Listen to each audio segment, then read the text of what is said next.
Shalom,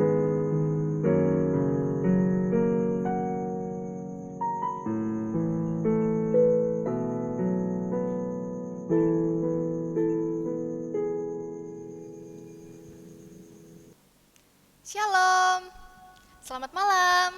Semangat pagi. Malam hari ini kita bersyukur boleh berjumpa kembali dalam ibadah rutin PPGT Jembatan Raki Biring Kanaya. Walaupun hanya secara virtual, biarlah itu tidak mengurangi sukacita kita untuk tetap beribadah. Mari kita bersama-sama mengambil saat teduh secara pribadi. Mari bersyukur untuk setiap napas kehidupan yang diberikan olehnya. Mari bersyukur untuk kesehatan yang boleh kita rasakan hingga saat ini. Dan mari bersyukur atas kasih penyertaan-Nya dalam sepanjang kehidupan kita. Amin. Untuk memulai ibadah kita pada malam hari ini, saya persilakan teman-teman untuk bangkit berdiri. Kita mengangkat satu pujian dari nyanyian Kidung Baru nomor 7. Nyanyikanlah nyanyian baru.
Ibadah ini berlangsung dalam nama Bapa, Anak, dan Roh Kudus. Salam sejahtera dalam Yesus Kristus kepada saudara-saudara. Salam bagimu juga.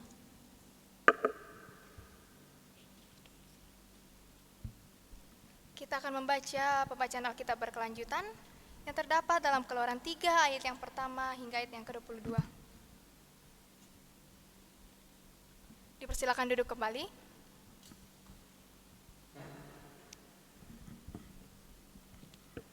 Adapun Musa, ia mengembalakan kambing domba Yitro, mertuanya imam di Midian. Sekali ketika ia menggiring kambing domba itu ke padang gurun, sampailah ia ke gunung Allah, yakni gunung Horeb. Lalu malaikat Tuhan menampakkan diri kepadanya dalam nyala api yang keluar dari semak duri. Lalu ia melihat keluar dari semak duri, dan tampaklah semak duri itu menyala, tetapi tidak dimakan api. Musa berkata, "Baiklah aku menyimpang ke sana untuk memeriksa penglihatan yang hebat itu. Mengapakah tidak terbakar semak duri itu?" Ketika dilihat Tuhan bahwa Musa menyimpang untuk memeriksanya, berserulah Allah dari tengah-tengah semak duri itu kepadanya, "Musa, Musa." Dan ia menjawab, "Ya Allah." Lalu ia berfirman, "Janganlah datang dekat-dekat. Tanggalkanlah kasutmu dari kakimu, sebab tempat di mana engkau berdiri itu adalah tanah yang kudus." Lalu ia berfirman, "Akulah Allah ayahmu, Allah Abraham, Allah Ishak dan Allah Yakub." Lalu Musa menutupi mukanya, sebab ia takut memandang Allah. Dan Tuhan berfirman, "Aku telah memperhatikan dengan sungguh kesengsaraan umatku di tanah Mesir, dan aku telah mendengar seruan mereka yang disebabkan oleh pengarah-pengarah mereka. Ya, aku mengetahui penderitaan mereka. Sebab itu, aku telah turun dan melepaskan mereka dari tangan orang Mesir, dan menuntun mereka keluar dari negeri itu ke suatu negeri yang baik dan luas, suatu negeri yang berlimpah-limpah susu dan madunya, ke tempat orang Kanaan, orang Het, orang Amori, orang Feris, orang Hewi, dan orang Yebus. Ayatnya yang ke-9, sekarang seruan orang Israel telah sampai kepadaku. Juga telah kulihat betapa kerasnya orang Mesir menindas mereka. Jadi sekarang pergilah aku mengutus engkau kepada Firaun untuk membawa umatku orang Israel keluar dari Mesir. Tetapi Musa berkata kepada Allah, siapakah aku ini? Maka aku yang akan menghadap Firaun dan membawa orang Israel keluar dari Mesir. Lalu firman-Nya, bukankah aku akan menyertai engkau? Inilah tanda bagimu bahwa aku yang mengutus engkau. Apabila engkau telah membawa bangsa itu keluar dari Mesir, maka kamu akan beribadah kepada Allah di gunung ini. Lalu Musa berkata kepada Allah, tetapi apabila aku mendapatkan orang Israel dan berkata kepada mereka, Allah nenek moyangmu telah mengutus aku kepadamu, dan mereka bertanya kepadaku, bagaimana tentang namanya? Apakah yang harus kujawab kepada mereka? Firman Allah kepada Musa, aku adalah aku. Lagi firman-Nya, beginilah kau katakan kepada orang Israel itu, akulah aku, telah mengutus aku kepadamu. Ayat yang ke-15, selanjutnya berfirmanlah Allah kepada Musa, beginilah kau katakan kepada orang Israel, Tuhan Allah nenek moyangmu, Allah Abraham, Allah Ishak dan Allah Yakub, telah mengutus aku kepadamu. Itulah namaku untuk selama-lamanya, dan itulah sebutanku turun-temurun. Pergilah, kumpulkanlah para tua-tua Israel, dan katakanlah kepada mereka, Tuhan Allah nenek moyangmu, Allah Abraham, Ishak dan Yakub telah menampakkan diri kepadaku, serta berfirman, aku sudah mengindahkan kamu, juga apa yang dilakukan kepadamu di Mesir. Jadi aku telah berfirman, aku akan menuntun kamu keluar dari kesengsaraan di Mesir menuju ke negeri orang Kanaan, orang Het, orang Amori, orang Feris, orang Hewi, dan orang Yebus, ke suatu negeri yang berlimpah-limpah susu dan madunya. Dan bila mana mereka mendengarkan perkataanmu, maka engkau harus beserta kepada tua-tua Israel pergi kepada Raja Mesir, dan kamu harus berkata kepadanya, Tuhan Allah orang Ibrani telah menemui kami. Oleh sebab itu izinkanlah kiranya kami pergi ke padang gurun 3 hari perjalanan jauhnya, untuk mempersembahkan korban kepada Tuhan Allah kami. Tetapi aku tahu bahwa Raja Mesir tidak akan membiarkan kamu pergi, kecuali dipaksa oleh tangan yang kuat. Tetapi aku akan mengacungkan tanganku dan memukul Mesir dengan segala perbuatan yang ajaib, yang akan kulakukan di tengah-tengahmu. Sesudah itu ia akan membiarkan kamu pergi, dan aku akan membuat orang Mesir bermurah hati terhadap bangsa ini, sehingga apabila kamu pergi, kamu tidak pergi dengan tangan hampa, tetapi tiap-tiap perempuan harus meminta dari tetangganya dan dari perempuan yang tinggal di rumahnya barang-barang perak dan emas dan kain-kain yang akan kamu kenakan kepada anak-anakmu lelaki dan perempuan. Demikianlah kamu akan merampasi orang Mesir itu. Demikianlah firman Tuhan. Amin. Terkadang dalam kehidupan kita sebagai pemuda dan pemudi, kita sering jatuh ke dalam dosa yang berulang. Kita mau apa yang kita kehendaki itu yang terjadi. Kita jarang sekali melibatkan Tuhan. Sebaliknya, kita justru mencari penghiburan di luar Dia. Oleh karena itu, saudara-saudara terkasih, mari datang memohon ampun kepadanya dan mempercayai kehendak-Nya dalam hidup kita. Kita percaya bahwa ketika kita datang mengakui kesalahan kita, Ia akan mengampuni dan menuntun kita. Maka dengarkanlah berita anugerah yang terdapat dalam 1 Petrus 2 ayat yang ke-24. Ia sendiri telah memikul dosa kita di dalam tubuhnya di kayu salib, supaya kita yang telah mati terhadap dosa, hidup untuk kebenaran. Oleh bilur-bilurnya kamu telah sembuh. Mari mengangkat satu pujian dari nyanyian Kidung Baru nomor 10 dari Kumpulan Malam Gelap.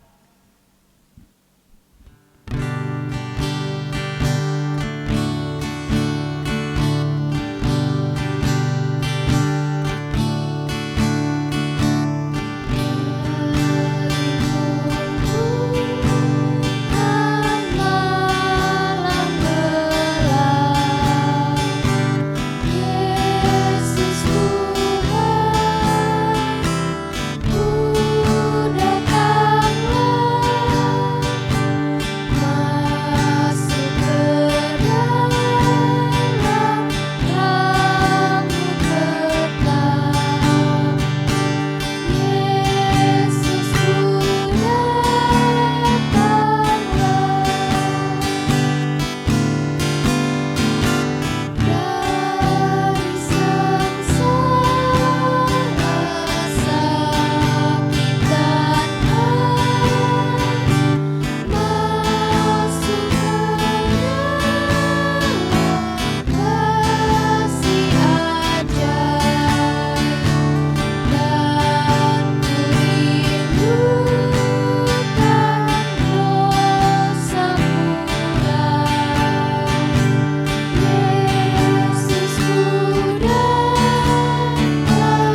Saudara-saudara yang dikasihi Tuhan, kita akan bersama-sama merenungkan kebenaran firman Tuhan. Namun sebelumnya, mari kita satukan hati kita dan kita berdoa. Sungguh ya Tuhan, kami boleh bersyukur kepadamu pada saat ini, oleh karena begitu besar kasih-Mu yang senantiasa kami rasakan dalam kehidupan kami. Terima kasih kami boleh diperjumpakan lewat ibadah PPGT Jemaat Landraki Biringkanaya saat ini. Kami sungguh bersyukur untuk wadah yang Tuhan boleh sediakan bagi kami.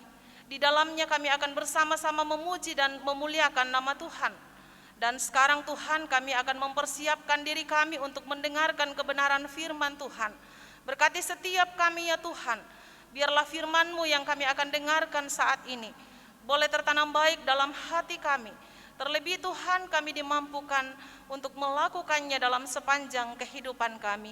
Berfirmanlah Tuhan, karena sesungguhnya kami telah sedia mendengar.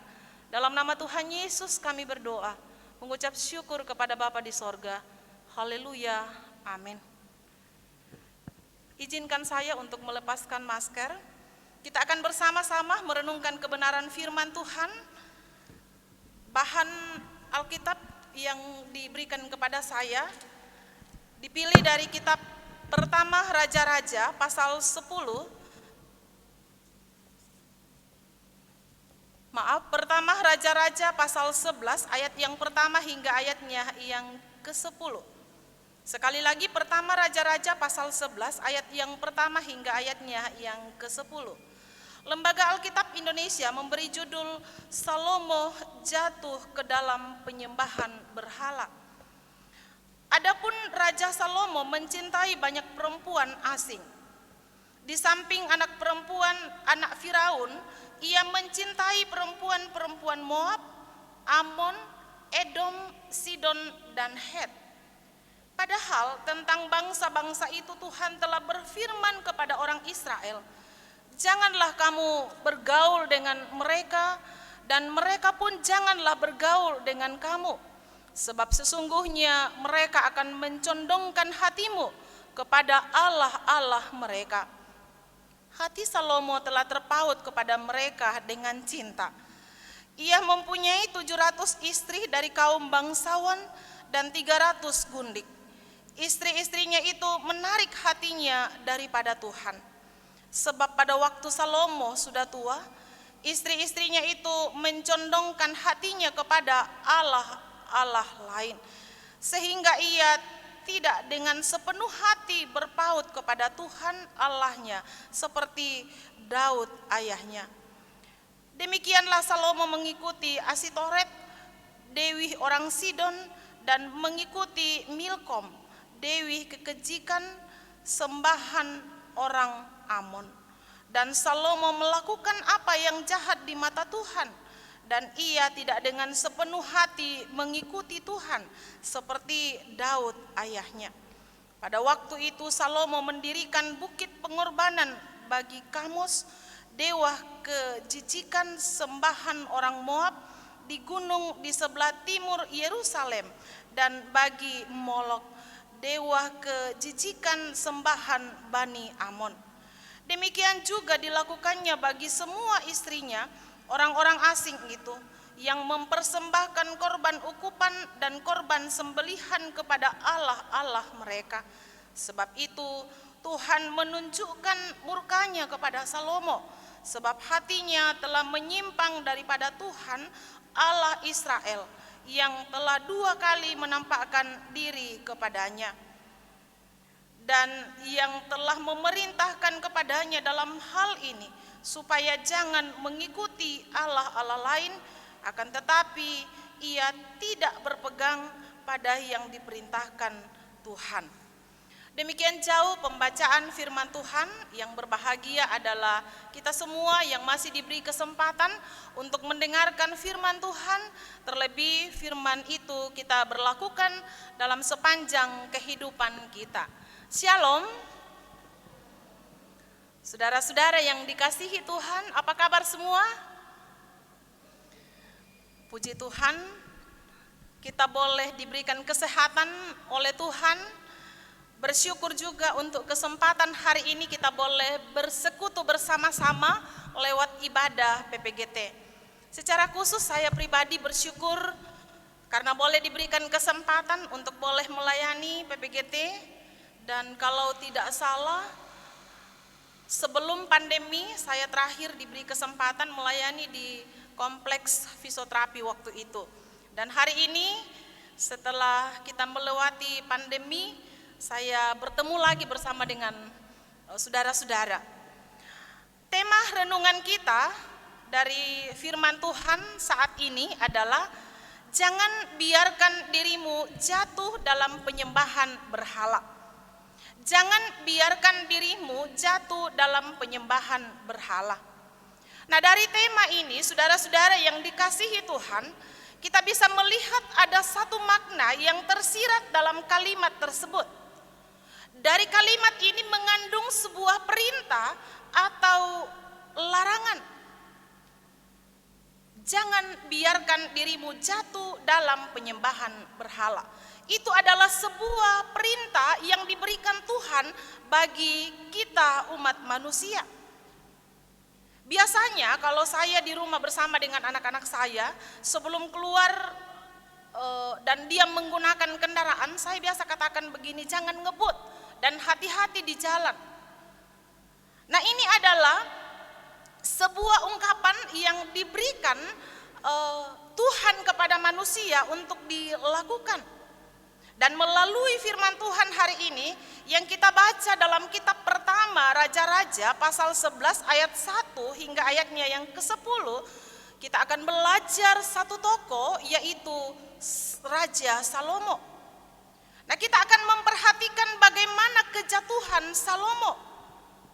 Manusia paling bijak pada waktu itu dan mungkin hingga saat ini. Ternyata dia jatuh ke dalam kebodohan. Ayat yang pertama hingga ayatnya yang ke-22 di situ menggambarkan bahwa Raja Salomo jatuh ke dalam dosa. Nah, apakah yang menjadi standar untuk menyebutkan bahwa Raja Salomo itu jatuh ke dalam dosa? Standar satu-satunya adalah firman Tuhan.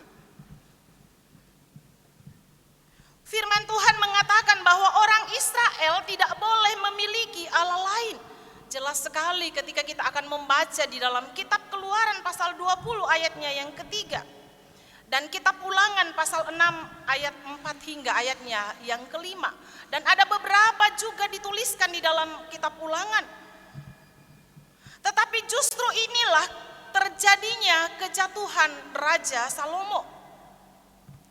Salah satunya adalah penyembahan berhala. Bagaimana mungkin Allah tidak menghancurkan dia yang telah berkhianat dengan begitu berani? Tetapi keberdosaan Salomo pada waktu itu tidak langsung dimulai dengan dosa penyembahan berhala. Kalau kita menyimak pembacaan kita tadi, dosa yang dimulai oleh Raja Salomo itu sebenarnya tidak terlalu berbahaya, maksudnya untuk kalangan kita saat ini. Ya namanya juga kalau misalnya berpacaran misalnya kayak gitu. Ya untuk kalangan anak-anak muda saat ini ya wajar-wajar saja. Tetapi mari kita melihat apa yang dikatakan oleh firman Tuhan saat ini. Raja Salomo mencintai banyak perempuan asing. Nah, itu yang dilakukan oleh Raja Salomo. Dalam 1 Raja-Raja pasal 3 ayat yang ke-14, Tuhan telah menyatakan syarat agar Raja Salomo dan kerajaan Israel terus menikmati berkat Tuhan, yaitu dengan hidup menurut jalan yang Tuhan sudah tunjukkan kepada mereka.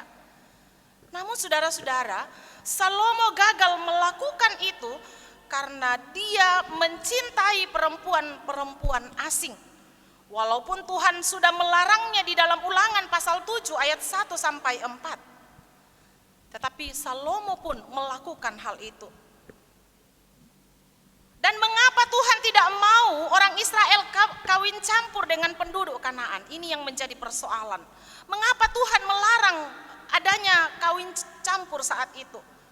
Karena perkawinan itu akan menyeret umat Tuhan menjadi penyembahan berhala. Larangan Tuhan diberikan olehnya agar kita tidak yang rusak. Tuhan mau supaya kita menjalani kehidupan ini seturut dengan apa yang Tuhan berikan bagi manusia. Itulah sebabnya Dia memberikan peraturan-peraturan supaya peraturan itu bisa ditaati oleh manusia. Pikiran kita yang dikuasai oleh kedagingan tidak akan sanggup melawan ikatan dosa yang ditebarkan di depan kita. Salomo pun mengabaikan firman Tuhan. Dia menikahi siapa saja yang menarik hatinya, sehingga dia dalam bacaan kita tadi dicatat bahwa dia mempunyai 700 istri berdarah bangsawan dan 300 orang gundik. Alkitab mengatakan bahwa pengaruh perempuan asing ini perlahan-lahan mengubahkan Salomo. Dia tidak langsung dipikat dan dijauhkan dari Tuhan. Tetapi ketika dia menjadi tua, pengaruhnya yang begitu besar ini membuat orang sebijak Salomo tidak lagi memegang kebenaran. Perkawinan Salomo dengan istri-istrinya bukan hanya membawa diri tradisi dan adat istiadat, tetapi melainkan juga dengan keyakinan yang dianutnya, yaitu mereka tetap menyembah Allah-Allah lain. Sehingga kalau kita membaca keseluruhan pembacaan kita hari ini, di situ terlihat bagaimana Salomo ikut berperan di dalamnya. Salomo terjerumus jatuh ke dalam dosa penyembahan berhala. Saudara-saudara yang dikasihi Tuhan, kesalahan Raja Salomo terletak pada tujuan perkawinannya dengan bangsa asing yang menyembah Allah-Allah lain. Padahal ini merupakan sebuah larangan bagi bangsa Israel untuk tidak mengambil bangsa lain sebagai istrinya. Namun dalam hal ini Raja Salomo berusaha mencari kekuasaan, keberhasilan, kekayaan dengan cara berkompromi dan bertoleransi dengan penyembahan berhala dan dosa melalui para istrinya. Ia kemudian terlena dengan kenikmatan duniawi dan berbalik dari Tuhan. Dan dia tidak dapat menahan dirinya untuk mengejar kekuasaan, kekayaan, kesuksesan dengan cara yang dikehendaki oleh Tuhan. Saudara-saudara yang dikasihi Tuhan, dalam perjalanan kehidupan kita, tanpa sadar sering kita melupakan akan hal ini. Kalau zamannya saat ini seperti yang saya sudah katakan tadi, ya anak-anak muda pada dasarnya ketika mau mencari pasangan, kira-kira prioritas yang paling utama kira-kira apa? Kalau mau mencari pasangan, kira-kira prioritas yang paling pertama kira-kira apa? Ya kalau ya zaman-zamannya kami dulu, ya pasti yang pertama adalah seiman. Setuju ya? Seiman. Nah inilah yang mau disoroti oleh perenungan firman Tuhan hari ini. Tentunya harapan kita bahwa ketika kita menjalin sebuah hubungan, yang paling pertama kita pikirkan adalah dia seiman. Jangan mencoba mengatakan bahwa tidak apa-apa, namanya juga pacaran dulu lah, tidak apa-apa. Dijalani dulu, nanti pada akhirnya bagaimanapun ya sudahlah dijalani dulu. Kalau menurut saya tidak setuju dengan prinsip seperti ini. Kalau dikatakan tidak, sudah tidak bisa disatukan, ya untuk apa kita mencoba-mencoba? Pada akhirnya nanti ketika kita sudah terjerumus di dalamnya, kita sendiri yang akan terperosok masuk ke dalamnya. Sama seperti yang dilakukan oleh Raja Salomo. Salomo merusakkan segala yang Tuhan percayakan kepada dia. Salomo melupakan Tuhan dan tidak lagi mempunyai gairah hati yang diberikan hanya kepada Tuhan. Dia tidak lagi mampu memiliki hati yang difokuskan kepada Tuhan. Ayat 11 hingga ayat 13 pembacaan kita tadi mengatakan bahwa Tuhan sangat marah kepada Salomo. Apa yang dilakukan Tuhan akibat dari perbuatan Raja Salomo. Dia berniat menghancurkan kerajaan Salomo. Tetapi Allah tidak ingin melakukannya pada waktu Salomo masih hidup. Dia akan memecahkan kerajaan itu ketika Salomo telah mati. Tuhan masih menjaga kerajaan itu selama Salomo hidup, karena Tuhan masih mengingat akan janjinya kepada Daud ayahnya. Daudlah yang menyebabkan kerajaan itu tetap utuh pada zaman Salomo. Saudara-saudara yang dikasihi Tuhan, ada beberapa hal yang kita akan pelajari dari perenungan firman Tuhan hari ini. Yang pertama, bahwa tidak ada dosa yang langsung menunjukkan dampak buruknya. Semua dosa akan memulai godaannya dengan suatu perbuatan yang kecil dan tersembunyi kebobrokannya. Salomo digoda dengan kesenangannya akan perempuan-perempuan. Salomo dipikat oleh keinginan dagingnya oleh perempuan-perempuan itu, dan karena itu perlahan-perlahan dia makin menjauhi Tuhan.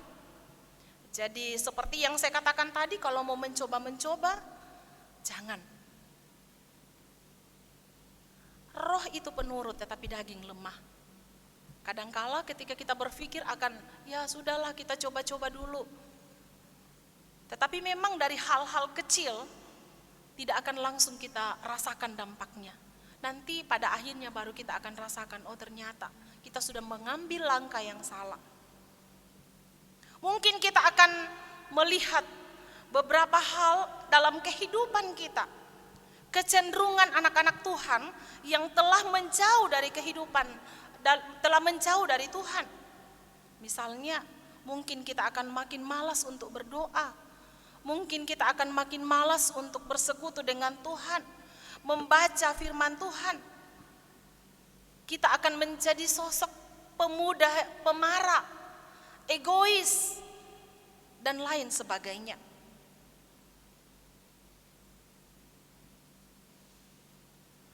Semua ini akan menjadi jerat dan lama-kelamaan akan membuat hidup kita terpuruk dan tenggelam di dalam kecemaran. Jangan lupa bagaimana Salomo jatuh ke dalam dosa.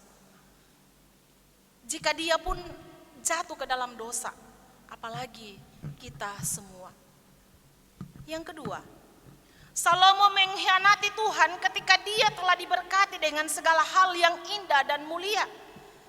Salomo diberikan hikmat, kekayaan, dan tahta. Kalau dipikir apalagi yang kurang? Salomo seperti Adam dan Hawa yang ditempatkan Tuhan di Taman Eden. Tidak ada kekurangan sesuatu apapun. Tetapi ternyata herannya, tidak satu pun dari hal-hal tadi bisa mencegah dia untuk tidak jatuh ke dalam dosa. Bayangkan saja, saudara-saudara yang dikasihi Tuhan, ketika kita sudah dikasih berkat oleh Tuhan, semua sudah kita nikmati dengan baik, tetapi pada akhirnya kita juga jatuh ke dalam dosa.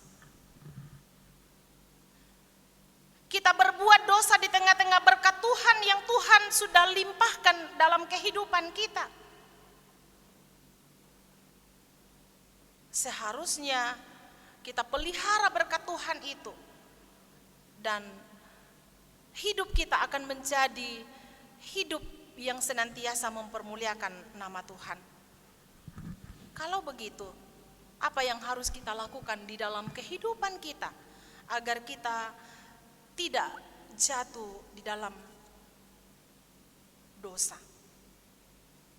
Yang pertama adalah senantiasa membangun komunikasi yang baik dengan Tuhan melalui doa. Ketika kita berdoa kepada Tuhan, ketika kita meminta di dalam Tuhan, saya sangat mengamini bahwa Tuhan akan memberikan yang terbaik bagi kita. Ketika kita akan mencari pasangan hidup, kita berdoa kepada Tuhan, meminta petunjuk kepada Tuhan, saya percaya bahwa Tuhan akan menunjukkan yang terbaik bagi kita. Ketika kita akan meminta pekerjaan, ketika kita akan meminta yang lain kepada Tuhan dengan sungguh-sungguh, saya juga percaya bahwa Tuhan akan memberikannya bagi kita. Untuk itu, saudara-saudara yang dikasihi Tuhan, doa itu adalah nafas hidup bagi kita selaku orang Kristen. Bangunlah terus hubungan komunikasi dengan Tuhan melalui doa. Itu yang pertama. Yang kedua, senantiasa membaca firman Tuhan. Firman Tuhan ini adalah cerminan hidup kita bagi orang Kristen. Bagaimana mungkin kita akan tahu bahwa apa yang kita lakukan itu benar atau tidak ketika kita tidak pernah membaca firman Tuhan. Ketika kita bercermin, kalau kita katakan bahwa firman itu sebagai cermin, ketika kita bercermin di sebuah cermin, kita akan melihat penampilan kita yang sebenarnya. Penempatan, kalau perempuan bagaimana dia menaruh pensil alis dengan baik, lipstiknya juga dengan baik supaya terlihat cantik dan sebagainya. Tapi kalau dia tidak menggunakan cermin, apa yang terjadi? Kemungkinan bisa belepotan karena dia tidak pakai cermin. Nah, ini adalah firman Tuhan ini sebagai cermin. Ketika kita jadikan firman Tuhan sebagai cerminan hidup kita, kita percaya bahwa hidup kita akan selalu berada di dalam koridor yang Tuhan sudah siapkan bagi kita. Kita tidak akan pernah keluar dari rel yang Tuhan sudah siapkan. Karena apa? Pedoman kita adalah firman Tuhan dan kita sudah sungguh-sungguh melakukan itu. Hal yang paling penting untuk mengakhiri perenungan firman Tuhan hari ini adalah mengenai penyembahan berhala. Saudara-saudara yang dikasihi Tuhan, kalau kita melihat bahwa sampai saat ini mungkin sudah jarang kita melihat orang-orang yang menyembah patung, datang ke pohon untuk berdoa dan sebagainya. Tetapi kita jangan melupakan bahwa penyembahan berhala secara modern pun saat ini sering kali kita temui dalam kehidupan kita sehari-hari. Mungkin di kalangan anak-anak muda. Contohnya adalah bermain game. Menjadikan HP itu sebagai sesuatu yang nomor satu. Ya, kita lebih banyak waktu untuk bermain game daripada membaca firman Tuhan. Kita lebih banyak waktu untuk melakukan mencari hal-hal yang tidak terlalu penting melalui gadget yang kita punya itu, sehingga waktu kita terlalu besar terbuang begitu saja. Itulah penyembahan berhala di zaman modern saat ini. Atau kita lebih mendominasikan hobi kita, terlalu fokus kepada hal itu, mengejar hal-hal yang tidak penting, menghabiskan waktu kita dengan kesenangan-kesenangan, dan masih banyak lagi. Itu adalah berhala-berhala modern yang ada saat ini. Pertanyaannya adalah, bagaimana kita menghindarkan diri dari itu? Itu yang saya sudah katakan tadi. Tetaplah hidup takut akan Tuhan dengan cara membangun komunikasi dengan Tuhan dan selalu membaca firman Tuhan sebagai cerminan bagi hidup kita. Untuk itu, saudara-saudara yang dikasihi Tuhan, hendaklah lakukan kehendak Tuhan di dalam hidupmu dan jadikanlah Tuhan sebagai nomor satu. Jangan jadikan Tuhan sebagai nomor dua. Dan biarlah kehidupan kita, kehidupan yang senantiasa mempermuliakan nama Tuhan. Dan dialah satu-satunya Allah yang layak disembah. Dialah satu-satunya Allah sumber kemuliaan bagi kita. Kiranya hidup kita senantiasa menjadi hidup yang senantiasa mempermuliakan Tuhan dan senantiasa menjadikan Tuhan sebagai prioritas yang paling utama di dalam kehidupan kita. Terpujilah Kristus, haleluya, amin.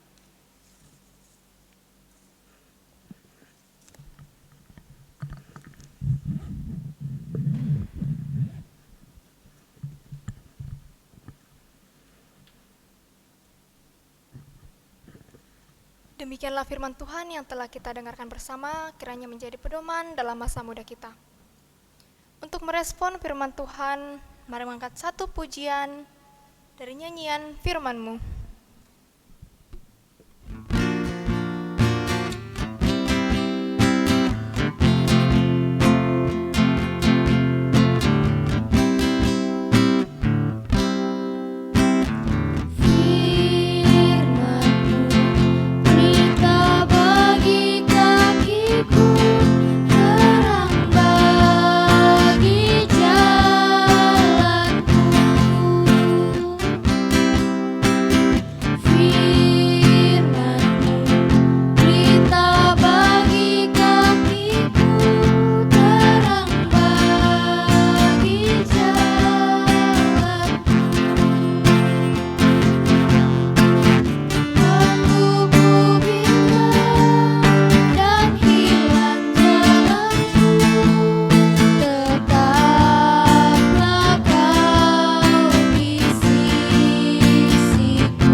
Mensyukuri atas berkat Tuhan yang senantiasa kita rasakan, kita akan memberikan persembahan, namun kita diingatkan oleh satu nats Alkitab yang terdapat dalam 1 Tawarik 16 ayat yang ke-29. Berilah kepada Tuhan kemuliaan namanya, bawalah persembahan dan masuklah menghadap Dia. Sujudlah menyembah kepada Tuhan dengan berhiaskan kekudusan. Sambil pundi persembahan dijalankan, kita mengangkat satu pujian dari nyanyian rohani nomor 16, Sekarang Beri Syukur.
Mari kita satukan hati kita dan kita akan masuk di dalam doa syafaat.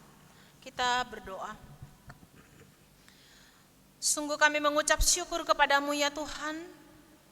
Kami berterima kasih untuk persekutuan yang boleh terbangun di tengah-tengah kami saat ini lewat ibadah PPGT. Terima kasih untuk waktu sesaat Tuhan boleh karuniakan bagi kami. Kami boleh bersama-sama merenungkan akan kebenaran firman Tuhan. Biarlah firman-Mu yang boleh hadir di tengah-tengah kami saat ini, boleh mengambil bagian yang layak dalam kehidupan kami. Terlebih Tuhan, firman-Mu ini akan senantiasa menjadi cerminan hidup kami, di dalam kami menjalani kehidupan yang Tuhan masih anugerahkan bagi kami. Terima kasih ya Tuhan, Lewat ibadah juga saat ini kami boleh menyatakan tanda ungkapan syukur kami kepadamu. Berkatilah persembahan ini Tuhan, agar boleh digunakan untuk menata pelayanan di tengah-tengah lingkup PPGT Jemaat Landraki Biringkanaya. Yang masih sisa pada kami ya Tuhan, kiranya Engkau memberkati, biarlah boleh kami gunakan untuk melanjutkan kehidupan yang Tuhan masih anugerahkan bagi kami. Terima kasih ya Tuhan, lewat doa syafaat kami saat ini, kami mau datang membawa akan segenap pengurus dan anggota PPGT di Jemaat Landraki Biringkanaya saat ini. Tuhan terus memberkati mereka di dalam pendidikan, di dalam pekerjaan mereka, dan bahkan yang masih mencari pekerjaan. Tuhan terus memberkati mereka Tuhan, biarlah kasih-Mu senantiasa menaungi mereka. Mereka tetap setia di dalam mengangkat setiap tugas dan pekerjaan yang Tuhan boleh berikan, dan tetap setia di dalam menuntut ilmu, dan suatu ketika Tuhan akan menyatakan keberhasilan kepada mereka semua. Dan juga bagi yang mencari pekerjaan, Tuhan akan menolong. Kami percaya bahwa ketika kami sudah berusaha, usaha kami pun tidak akan pernah sia-sia. Kami percaya dan mengamini bahwa Tuhan akan menyediakan lapangan pekerjaan yang sesuai kepada saudara-saudara kami. Pun ya Tuhan, kami berdoa untuk yang mencari pasangan hidup. Kami percaya ya Tuhan, bahwa segala sesuatu Tuhan boleh sediakan dalam kehidupan kami. Untuk itu Tuhan, kami menyerahkan anak-anak kami ke dalam tangan Tuhan. Kiranya harapan-harapan mereka untuk mencari pasangan hidup Tuhan berkati. Suatu ketika Tuhan, mereka boleh mendapatkan pasangan hidup mereka, menjalani kehidupan yang Tuhan boleh karuniakan bagi mereka. Terima kasih ya Tuhan, kami berdoa buat pengurus PPGT Jemaat Landraki Biringkanaya. Tuhan terus memberkati mereka dalam mengangkat tugas pelayanan di tengah-tengah jemaat. Berikan kesehatan bagi mereka Tuhan, berikan tanggung jawab, berikan hikmat kepada mereka semua di dalam mengangkat setiap tugas pelayanan yang Tuhan boleh percayakan kepada mereka. Kami percaya ya Tuhan, bahwa tugas ini adalah tugas yang mulia, dan kami percaya pun bahwa kami diberikan tanggung jawab oleh Tuhan, dan itu akan kami kerjakan dengan sepenuh hati. Untuk itu Tuhan, berkati setiap anak-anak Tuhan yang telah terlibat di dalam kepengurusan PPGT Jemaat Landraki Biringkanaya. Terima kasih ya Tuhan, kami berdoa juga untuk orang tua dari saudara-saudara kami. Tuhan terus memberkati mereka di dalam menjalani kehidupan ini, di dalam pekerjaan mereka, usaha dan karya yang mereka kerjakan. Biarlah semuanya itu Tuhan boleh dilakukan dengan baik, seturut dengan kehendak Tuhan. Terima kasih ya Tuhan, kami berdoa juga Tuhan untuk bangsa dan negara kami. Engkau melihat keberadaan kami saat ini Tuhan, dengan adanya pandemi saat ini, segala sesuatu menjadi terbatas. Kami dibatasi oleh ruang dan waktu. Untuk itu Tuhan, kami sungguh bersyukur untuk semua yang Tuhan boleh nyatakan bagi kami. Kami boleh diperlengkapi dengan segala sesuatu yang bisa kami gunakan untuk bisa berkomunikasi dengan saudara-saudara kami. Semuanya Tuhan boleh sediakan buat kami. Terima kasih untuk semuanya itu Tuhan. Selanjutnya kehidupan kami ke depan, kami serahkan ke dalam tangan Tuhan. Engkau senantiasa memberkati para pemimpin, pemerintah kami, mulai dari pusat sampai ke pelosok di daerah-daerah.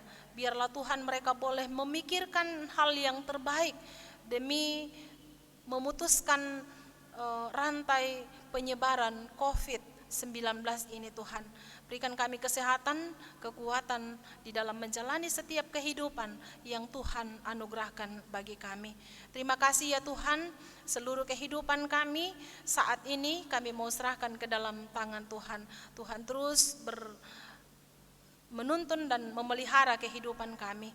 Apapun yang kami lakukan, Tuhan kiranya tetap menyertai kami. Inilah doa permohonan kami ya Tuhan. Kami berdoa melalui anak-Mu Yesus Kristus.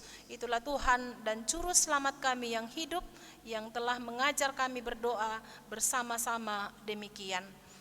Bapa kami yang di sorga, dikuduskanlah nama-Mu, datanglah kerajaan-Mu, jadilah kehendak-Mu di bumi seperti di sorga. Berikanlah kami pada hari ini makanan kami yang secukupnya, dan ampunilah kami akan kesalahan kami, seperti kami juga mengampuni orang yang bersalah kepada kami.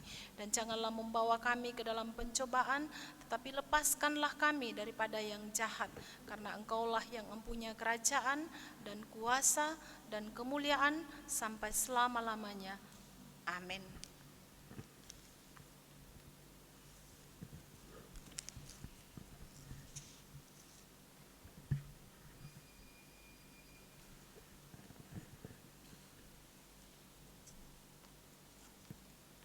Untuk mengakhiri ibadah kita pada malam hari ini, saya persilakan teman-teman untuk bangkit berdiri dan kita mengangkat satu pujian dari nyanyian Kidung Baru 211, Pakailah Waktu Anugerah Tuhanmu.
Kita akhiri akan ibadah kita. Kasih karunia dan damai sejahtera dari Allah Bapa kita akan senantiasa memberkati kita semua, mulai dari saat ini, kekal selama-lamanya. Amin. Silahkan duduk.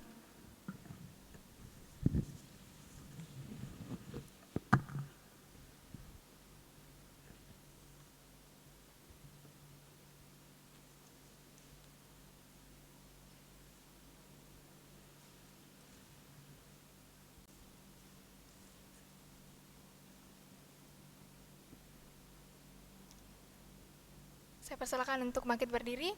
Kita akan masuk dalam acara organisasi 10 pokok panggilan PPGT. 1. Generasi milenial yang berakar dan berbuah dalam Kristus. 1. Akar dan berbuah dalam Kristus. 2. Generasi milenial dengan spiritual ugahari. Generasi milenial dengan spiritual ugahari. 3. Generasi milenial yang mempunyai wawasan kebangsaan. Generasi milenial yang mempunyai wawasan kebangsaan. 4. Generasi milenial yang peka terhadap lingkungan. Generasi milenial yang peka terhadap lingkungan. 5. Generasi milenial yang peduli pada hak-hak asasi manusia. Generasi milenial yang peduli pada hak-hak asasi manusia. 6. Generasi milenial yang memahami gender dan feminisme. Generasi milenial yang memahami gender dan feminisme. 7. Generasi milenial yang membangun relasi oikumenis dan pluralis. Generasi milenial yang membangun relasi oikumenis dan pluralis. 8. Generasi milenial yang mempunyai kompetensi. Generasi milenial yang mempunyai kompetensi. 9. Generasi milenial yang mencintai budaya literasi. Generasi milenial yang mencintai budaya literasi. 10.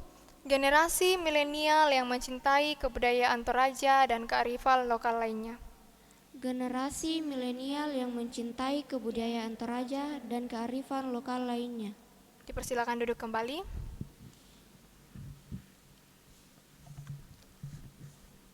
Adapun penyampaian dari segenap tim kerja latihan kepemimpinan pemuda dasar 6 dan pengurus PPGT Jemaat Ulan Rakib Biringkanaya mengucapkan terima kasih yang sebesar-besarnya kepada Bapak, Ibu, Saudara-saudari yang telah mendukung baik bentuk doa, dana, dan tenaga sehingga kegiatan ini boleh terlaksana dengan baik. Kiranya Tuhan senantiasa memberikan berkat yang melimpah bagi kita sekalian. Tuhan Yesus memberkati.